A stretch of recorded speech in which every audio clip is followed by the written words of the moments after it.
નમસ્કાર ખેડૂત મિત્રો, સ્વાગત છે તમારું આપણી YouTube ચેનલ ખેડૂત જગતમાં.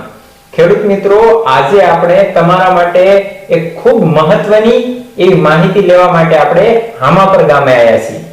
અને તમારા માટે આ ખેતી પણ નવી છે, જે તદ્દન આપણા વિસ્તાર માટે એમ કહેવાય અશક્ય એવી ખેતી આપણા બંને ભાઈઓએ અહીંયા શક્ય બનાવી છે. તો સૌથી પહેલા આપણે સેના વિશે માહિતી મેળવવા માટે આવ્યા છીએ તે હું તમને જણાવી દઉં, પછી આપણે બંને ભાઈઓનો પરિચય મેળવી લઈએ અને પછી સમગ્ર ખેતીની માહિતી મેળવી. ખેડૂત મિત્રો, આજે આપણે કેસરની ખેતીની માહિતી મેળવવા માટે આવ્યા છીએ. એટલે આપણે મોટા ભાગે એવું સાંભળ્યું છે કે ભાઈ કેસર તો કે તો કાશ્મીરમાં થાય, પણ આપણા ગુજરાતમાં એમાં આપણા સૌરાષ્ટ્ર વિસ્તારમાં કેસરનું ઉત્પાદન લઈ રહ્યા છે આ બંને ભાઈઓ. હવે બંને ભાઈઓનો આપણે પરિચય મેળવી લઈએ. કેમ છો? મજામાં? મજામાં. હવે તમે અમારા ખેડૂત મિત્રોને છે તમારો પરિચય આપી દો. મારું નામ સુભાષ કાનેટિયા છે. અમે બીટેક એગ્રીકલ્ચર નવસારી એગ્રીકલ્ચર યુનિવર્સિટીમાંથી કરેલું છે અને હાલ અમે અત્યારે કાશ્મીરી કેસરની ખેતી ગુજરાતમાં કરી રહ્યા છીએ. મારું નામ આશીષ બાવળિયા છે. મેં નવસારી એગ્રીકલ્ચર યુનિવર્સિટીમાંથી બીટેક એગ્રીકલ્ચર કરેલું છે અને આપણે અત્યારે કાશ્મીરી કેસરની ખેતી પ્લસ અમે જમીન ચકાસણી કેન્દ્ર બોટાદ જિલ્લામાં અમે કરી રહ્યા છીએ. ખેડૂત મિત્રો, આપણા વિસ્તારમાં કેસરની ખેતી કરી રહ્યા છે અને કેસરનું ઉત્પાદન લઈ રહ્યા છે. બંને મિત્રોએ પોતાનું જે ભણતર છે એને કામે લગાવ્યું છે. આપણા વિસ્તારમાં ઘણા બધા યુવાનો છે એ ઘણું બધું ભણતર મેળવતા હોય, એમાં ખાસ કરીને એગ્રીકલ્ચરમાં પછી એ લોકો છે એ શિક્ષણનો કે ઉપયોગ કરતા નથી, પણ આ બંને ભાઈઓએ શિક્ષણને સાર્થક બનાવ્યું છે. બંને ભાઈઓ છે બીટેક એન્જિનિયર છે અને એમને આવો સુંદર મજાનો વિચાર આવેલો અને એમને ખેતીની શરૂઆત કરી. હવે તમને કેમ એવો વિચાર આવ્યો કે જનરલી આપણા વિદ્યાર્થીઓ આપણા વિસ્તારના જે યુવાનો છે ને મોટે ભાગે એગ્રીકલ્ચરનું શિક્ષણ લે છે પણ એનો ઉપયોગ ક્યાંય કરતા નથી, તો તમને કેમ એવું થયું કે ભાઈ મારે કેસરની ખેતી કરવી છે? તો અત્યારે જોઈએ તો બધા એગ્રીકલ્ચરમાંથી બધા બીજી કંપનીઓમાં પેસ્ટિસાઇડની માર્કેટિંગની કંપનીઓમાં જ નોકરી કરે છે. કોઈ ખુદનું વિચારતા નથી. પોતાની ખેતી છે તો પોતાની ખેતીમાં કંઈક નવું કરીને સારું ઉત્પાદન લઈ શકીએ એવું કોઈ વિચારતું છે નહીં. તો પછી આપણે કોલેજથી જ એ કામ ચાલુ કર્યું હતું. કોલેજથી જ આપણે રિસર્ચ પેપર હોતા ત્યાંથી આઈડિયા આવ્યો કે આ એક ખેતી એવી છે કે જે કરી શકીએ છીએ અને અમારું બીટેક એગ્રીકલ્ચરમાં એની ટોટલી માહિતી ભણવામાં આવે. તો વિચાર કોલેજથી ચાલુ થયો કે ત્યારે અહીંયાથી રિસર્ચ પેપરને બધું હોતા હતા અને જોયું કે આ ખેતી પોસિબલ છે. પછી જોયું માર્કેટ કેવું છે, કઈ રીતે ખેતી કરીશું આપણે, એનું સેટઅપમાં શું શું જોઈશે એની ટોટલ જાણકારી લીધી ને ગયા વર્ષે આપણે પાયલટ પ્રોજેક્ટ નાખ્યો અને આ વર્ષે આપણે લાર્જ સ્કેલમાં આવી. બરાબર. ખેડૂત મિત્રો, જો આ બંને યુવાન છે, હવે યુવાન ધારે ને તો શું ન કરી શકે? યુવાન છે ને પર્વતના શિખર સર કરે, યુવાન છે ને સમુદ્રના પેટાળ છે એ ખોલીને બતાવે અને આ યુવાનોએ આપણા સૌરાષ્ટ્રમાં કાશ્મીરની ખેતીને શક્ય બનાવી છે.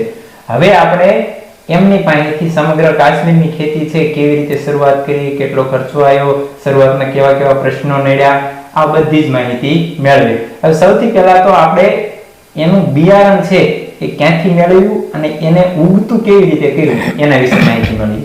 અમે આ બિયારણને કાશ્મીરથી મંગાવેલું છે. એને આપણે એક કોલ્ડ સ્ટોરેજ રૂમ બનાવ્યો, રૂમનું સેટઅપ ને બધું આપણે કાશ્મીર જેવું ટેમ્પરેચર ને બધું મેન્ટેન કર્યું છે. એની માટે આપણે કાર્બનનું મશીન રાખેલું છે, હ્યુમિડિફાયર મશીન રાખેલું છે અને આપણે સીલર મશીન જે છે નોર્મલી આપણે કોલ્ડ સ્ટોરેજમાં યુઝ થાય જ છે અને ટેમ્પરેચર મેન્ટેન કરે છે. ને એની માટે આપણે કાશ્મીર જેવું વાતાવરણ કર્યું છે. અને આ જે છે આપણે કાશ્મીરી મોગરા જે છે જે કાશ્મીરમાં જ થઈ રહ્યું છે એ આપણે કાશ્મીરી મોગરા જે કેસર છે એ આપણે ઉગાડી રહ્યા છીએ. મિત્રો, કાશ્મીરી મોગરા બરાબર જે માત્ર કે અત્યારે છે એ એનું વાતાવરણ ક્યાં અનુકૂળ તો કે કાશ્મીરમાં અનુકૂળ, છતાંય એવું વાતાવરણ અહીંયા આપણે સ્થાનિક કક્ષાએ એને ઊભું કર્યું છે અને એવી રીતે કેસર છે એને ઉગતા કર્યા છે. હવે આમાં અત્યારે તમે આખો પ્લાન્ટ તૈયાર કર્યો તો અંદાજે ખર્ચો તમારે કેટલો આવ્યો છે? અમારે તો બહુ વધારે ખર્ચો આવે. અત્યારે જો અમારે કોઈ પણ વ્યક્તિને આ સેટઅપ ઊભું કરવું હોય તો 10 લાખ આજુબાજુમાં ખર્ચો આવે. 10 લાખ આજુબાજુ. અને માની લો કે આપણે સેટઅપ તૈયાર કર્યું પછી એમાં કાળજી કેવી રાખવી પડે ખાસ તો? તો સૌથી પહેલાં આપણે એની કાળજીની વાત કરીએ તો કોઈ બી આપણે રૂમ બનાવી, કોલ્ડ સ્ટોરેજ રૂમ બનાવી કે તમારી પાસે કોઈ રૂમ તૈયાર છે એને સરખી કરીને પછી અંદર ખેતી કરતા હોય તો કાશ્મીરથી બિયારણ આવ્યું એટલે માટીમાં તેને સાફ કરવાનું, કમ્પ્લીટ ક્લીન કરવાનું અને સાઇઝ પ્રમાણે કમ્પ્લીટ ટ્રેમાં ગોઠવીને એરોપોનિક મેથડે જે આપણે ખેતી કરી છે એવી રીતે કમ્પ્લીટ કોડામાં એક સાથે ભરવાનું, ટેમ્પરેચરનું ધ્યાન રાખવાનું, હ્યુમિડિટી ફાયરનું રાખવાનું, કાર્બન ડાયોક્સાઇડનું રાખવાનું, ટાઈમ ટુ ટાઈમ એનું ટેમ્પરેચર ચેન્જ થવું જોઈએ ગ્રોથના પ્રમાણે. એ બધી આપણે કાળજી રાખવી જોઈએ. બરાબર. પ્લસ ફંગીસાઇડની આપણે મેન આમાં ફંગીસાઇડનો પ્રોબ્લેમ હોય છે, તો ફંગીસાઇડ માટે જે ટ્રીટમેન્ટ કરવાની હોય ટ્રીટમેન્ટ પણ કરવી પડશે. જો ખેડૂત મિત્રો, આપણા માટે તો આ બધું થોડુંક સમજણ બહાર જાય, કારણ કે આ બધું છે અનુભવ વિના શીખવા મળતું નથી. હવે તમે અમારા ખેડૂત મિત્રોને એ એક જણાવી દો કે ભાઈ તમે બરાબર આખું સેટઅપ તૈયાર કર્યું છે, પછી આનું ઉત્પાદન કેટલા સમયમાં મળે અને કેટલા પ્રમાણમાં મળે એ એક જણાવી દો. ઓકે, ઉત્પાદનની જો વાત કરીએ તો 10x15 રૂમ હોય તો એની અંદર તમે એક સાયકલમાં 500 ગ્રામથી 700 ગ્રામ જેટલું કેસર લઈ શકો છો. બરાબર, 500 kg બલ્બ હોય તો એનાથી મોટી રૂમ તમે કરવા માંગતા હોય તો એનું ઉત્પાદન ખર્ચા પ્રમાણે ધીમે ધીમે વધશે. એટલે હવે સાથે અમારા ખેડૂત મિત્રોને એ કહો કે ભાઈ તમે આ વેચાણ કઈ રીતે કરો છો કેસરનું, કારણ કે આપણા વિસ્તારમાં હજુ આ કેસર આમ ગણીએ તો નવું જ કહી શકાય, કારણ કે ખોરાકમાં હું કહું છું ભાગ્ય જ કોઈ વ્યક્તિ એવો હોય છે કે જેને કેસર છે એ ખોરાકમાં ઉપયોગમાં લીધું. જો અમે કોઈ પણ પ્રેગ્નન્ટ સ્ત્રી હોય, જ્યારે ગર્ભમાં બાળક હોય તો એની માટે આમ ગણો તો ભગવાન સ્વરૂપ કહેવાય કે પેટમાં બાળક હોય તો એને મળે તો એનો પૂરતો ગ્રોથ થાય છે, વિકાસ થાય છે, બાળક ધોળું થાય છે અને બાળકમાં કુપોષિકતા નહીં આવે. તો એની માટે તમે પ્રેગ્નન્ટ સ્ત્રીને ટાર્ગેટ કરી શકો, દવાખાને તમે આપી શકો. કોઈ પણ દવાખાને કોઈકને હાડકાનો પ્રોબ્લેમ હોય, કોઈકને ઘૂંટણમાં પ્રોબ્લેમ હોય, કોઈકને હેર લોસ થતો હોય, કોઈકને બ્લડ સર્ક્યુલેશનમાં હૃદયમાં પ્રોબ્લેમ હોય, બ્લડમાં પ્રોબ્લેમ હોય, યુરિનમાં પ્રોબ્લેમ હોય, A to Z વસ્તુ એ કેસરનો ઉપયોગ થાય. એટલે કેસર છે આમ ગણો તો તમારા સ્વાસ્થ્યને માટે અમૃત સમાન છે. ઘણા બધા રોગોની સારવારમાં તમારી તંદુરસ્તી માટે ખૂબ ઉપયોગી બને છે. એટલે આપણા વિસ્તારમાં જ તે આ બંને ભાઈઓએ ખૂબ સારી એવી મહેનતથી પોતાની કોઠાસૂઝથી અને પોતાના પરિવાર છે એના સહયોગથી આવું સુંદર મજાનું સેટઅપ ઊભું કરી બતાવ્યું છે અને પોતાના વાલીને પણ ગર્વ થાય કે ભાઈ જો આ છે અમારા સંતાન, એ હજી યુવા અવસ્થાએ પહોંચ્યા છે ત્યાં સુધીમાં એણે નામના મેળવી લીધી છે. તો ખાસ તો આ વિડીયો આપણા યુવાનો માટે, આપણા વિસ્તારના યુવાનો માટે ઘણો પ્રેરણાદાયી છે. તો જો તમે પણ આવું કોઈ નવું કંઈક સેટઅપ ઊભું કરવા માંગો છો, ખાસ તો તમારે કેસરની ખેતી વિશે જ તે માહિતી મેળવી છે, તો આપણે બંને ભાઈઓના મોબાઈલ નંબર પણ લઈ લઈએ. તમારા મોબાઈલ નંબર આપી દો જેથી અમારા મિત્રો છે તમારો સંપર્ક કરી શકે. 81 424 25 5 એની ઉપર બી કોલ કરી શકો છો અને આશીષભાઈને આપણે વોટ્સઅપ નંબર પણ વોટ્સઅપ બી કરી શકો. એની ઉપર તમારા કોલ રિસીવ થઈ જશે અને રિસીવ નહીં થાય તો થોડી વારમાં એનો આન્સર મળી જશે. તો કદાચ તમારે જો કેસરની રિક્વાયરમેન્ટ હોય તો તમે આ 81 424 25 5 ઉપર કોલ કરજો કે મેસેજ કરજો. તમને વોટ્સઅપમાં મેસેજ કરજો તો તમને જે કુરિયર જોવો છે ગમે એ જગ્યાએ તમારે કેસરની રિક્વાયરમેન્ટ છે તો તમને પૂરી થઈ જશે. તમારા ઘરના આંગળે મળી જશે.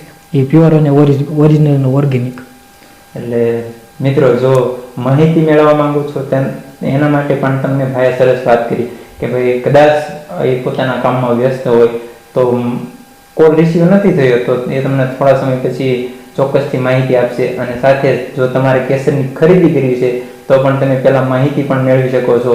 એટલે બંને ભાઈઓનો ખૂબ ખૂબ આભાર. હવે તમે અમને તમારું આખું જે કેસરની ખેતીનું સેટઅપ ઊભું કર્યું છે એ દેખાડવા માટે લઈ જાઓ.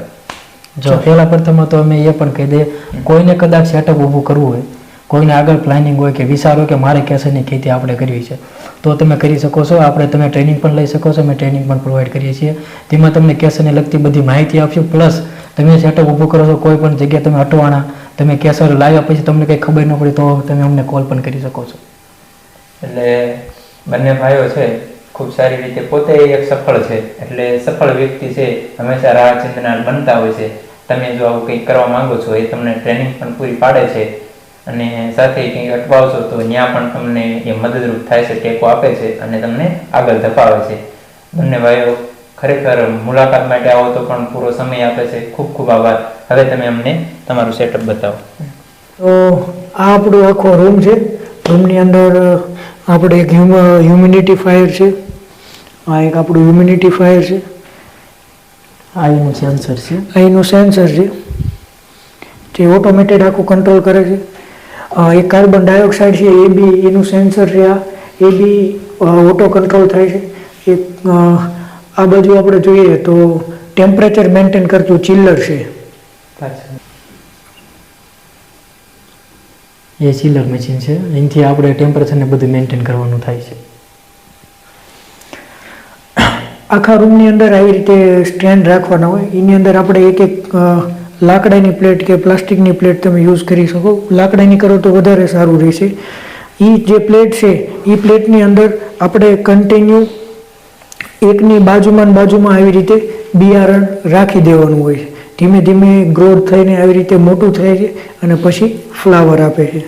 તમે જોઈ શકો છો કે આની કન્ટિન્યુ ગોઠવણી કરેલી છે.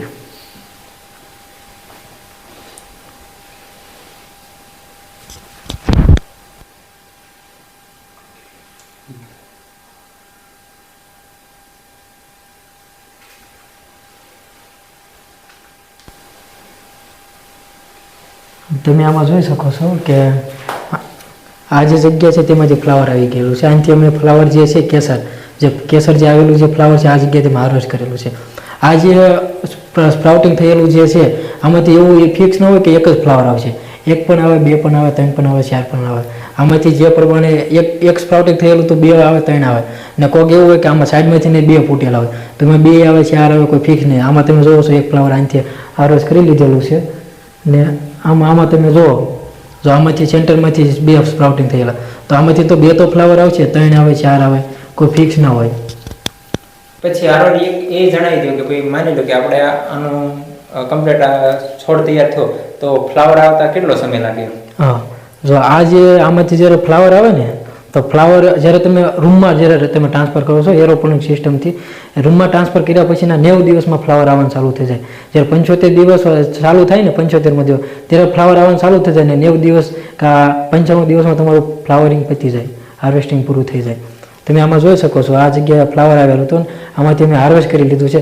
આમાંથી જ્યારે ફ્લાવર આવી જાય પછી આને જે છે ને આને આપણે મલ્ટી માટે લઈ જવાના છે. આપણે કાશ્મીરથી તો બિયારણ લાવ્યા તો દર વખતે તો કાશ્મીરથી મંગાવવાની છે, તો એની માટે આપણે અહીંયા પ્રોસેસ કરેલી છે, કમ્પોઝ બનાવેલું છે. તો કમ્પોઝમાં ટ્રાન્સફર કરશું એટલે આ જે છે ને બિયારણ એમાંથી 1 બી 3 બી 4 બી એ રીતનું આપણે કેમ ડુંગળી બટેટા નાખ્યા હોય એમાંથી 1 બી 4 બટેટા એમ એ રીતનું આ એ રીતનું જ છે. આ તમે જ્યારે માટીમાં ટ્રાન્સફર કરો ત્યારે 1 2 3 4 એ રીતના મલ્ટી થાય છે. મલ્ટી થાય છે તો આવનારા સમયમાં તમારી પાસે બિયારણ પણ વધી જાય છે, પ્લસ તમારું આવનારા સમયમાં તમારું પ્રોડક્શન પણ વધી જાય છે. તો એ આપણને બહુ વધારે બેનિફિટ રહે છે કે વન ટાઈમ ઇન્વેસ્ટમેન્ટ કરવાનું અને તમારે આવનારા સમયમાં તમારો પ્રોફિટ રેશિયો પણ સારો રહેશે. તો હવે આપણે જઈશું મલ્ટિપ્લિકેશન જ્યાં અમે કરી રહ્યા છીએ અત્યારે. ફ્લાવરિંગ લઈ લીધેલું છે આ બધા બીજમાંથી, તો હવે આપણે જઈશું મલ્ટિપ્લિકેશનના વિભાગમાં. હવે આપણે મલ્ટિપ્લિકેશન કે એક બીમાંથી બીજા નાના નાના બી એમાં ઉત્પાદન લઈ કહો, જેમ લસણમાં કેમ એક કળીથી બીજી કળી આવે એવી રીતે આ બીમાંથી બીજા નાના નાના બી આવે એની સાયકલ આપણે ચલાવીએ. એ કેસરનું ઉત્પાદન થયા પછીની સાયકલ છે. હવે તમે જે ટ્રેમાં ગોઠવા હતા જેવી રીતે એની અંદર આપણે એક સ્પેશિયલ કમ્પોઝ બનાવ્યું છે. એ કમ્પોઝ નાખીને આપણે ઓર્ગેનિક દવાનો યુઝ કરીને તમે એ જ ઘોડાની અંદર એ જ રૂમની અંદર આવી રીતે રાખીને તમે મલ્ટિપ્લિકેશન કરી શકો છો. તો ખેડૂત મિત્રો, આ હતી કેસરની ખેતીની સંપૂર્ણ માહિતી. આ ઉપરાંત પણ બંને ભાઈઓ છે એ સાથે યુટ્યુબ ચેનલના માધ્યમથી પણ ખેડૂતોને છે કેસરની ખેતીની પૂરી માહિતી આપે છે. તો તમે એમની યુટ્યુબ ચેનલની મુલાકાત પણ લઈ શકો છો અને એમની યુટ્યુબ ચેનલની જે લિંક છે એ આપણે ડિસ્ક્રિપ્શનમાં આપેલી છે. ત્યાંથી તમે બંને ભાઈઓ છે જે કેસરની ખેતી વિશે વિડીયો બનાવે છે એ સમયે સમયે તમને મળતા રહેશે. તો એમની યુટ્યુબ ચેનલની મુલાકાત લો, એમને છે એમની યુટ્યુબ ચેનલ છે એમને સબસ્ક્રાઈબ કરી દો અને વધારે લોકો સુધી છે આ ચેનલને પણ પહોંચતી કરો. ધન્યવાદ.